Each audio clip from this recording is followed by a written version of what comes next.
Hey everybody, welcome back to another video, and in today's video I'm going to be showcasing a screwdriver that I have already showcased. However, I have upgraded it to look a lot more like the actual prop from the show because I don't think that the 10th Doctor screwdriver is that accurate when they translated it into the toy form.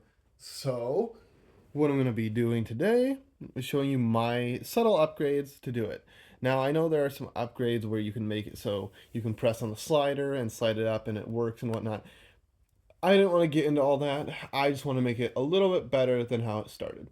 And this is mainly visually. So, yeah. And here it is. Now,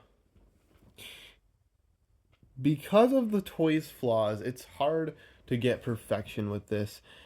However, I did get pretty close. And so pretty much everything else is the same, electronics and whatnot. Still the same. However, I did make it easier to actually press them first off.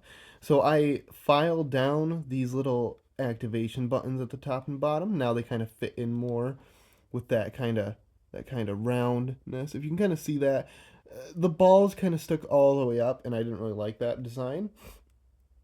Um, and so yeah, and I also did the whole paint over. I put the crackle effect on there. It's better in some places, kind of hard to pick up on camera. And it also makes the overall screwdriver a little bit darker. And then this crevice, I kind of had to make it a little bit darker because it just didn't fit in well without the effect on it. And then we got the other side as well. And then these little buttons I did, and it kind of helps that blue section stand out more like it does in the actual show. And tiny little like detailing here, but the buttons being round, I just didn't like it, and so I fixed it. I made them a little bit short, little bit smaller and flatter. And same with this little button or whatever you want to call this, like switchy thingy. I filed that down a bit too, and I also painted that little screw in there black because it looks more like the actual button than just a screw. And then for the bottom, I didn't really do anything with this. This sticks on to pretty well. It has like a pen cap underneath. But anyway, and then this piece, which is always detached because I didn't get the newer model, and so I just glued these all together, made that a bit stronger.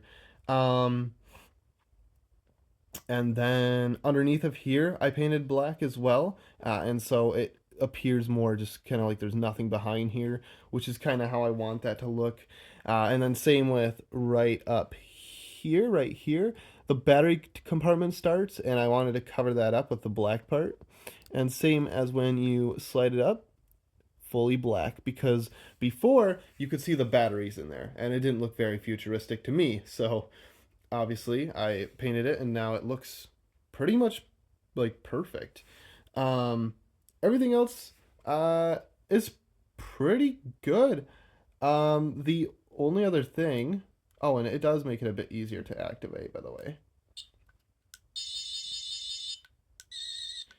Because, like I said, I had some troubles activating it before, but it kind of helps it. You just kind of got to press now. Before, you kind of had to use like your fingernail to get in there. Of course, it's not working when I'm trying to show it off, but it's kind of a hard button to press. At least mine is. So yeah, and I had to kind of adapt to that. I think I'm going to make a few more modifications later to make this thing a little bit stronger, a little bit more reliable. But for now, yeah, that is my sonic screwdriver upgrade for the 10th Doctor. Um, I plan to. These walls are a little weaker too, so I think we're gonna like just glue some of the inside so it makes it a bit stronger and stiffer. It doesn't move as much. Same with this little top piece here because it can kind of wiggle. But yeah, thank you all for watching, and that is my upgraded sonic screwdriver.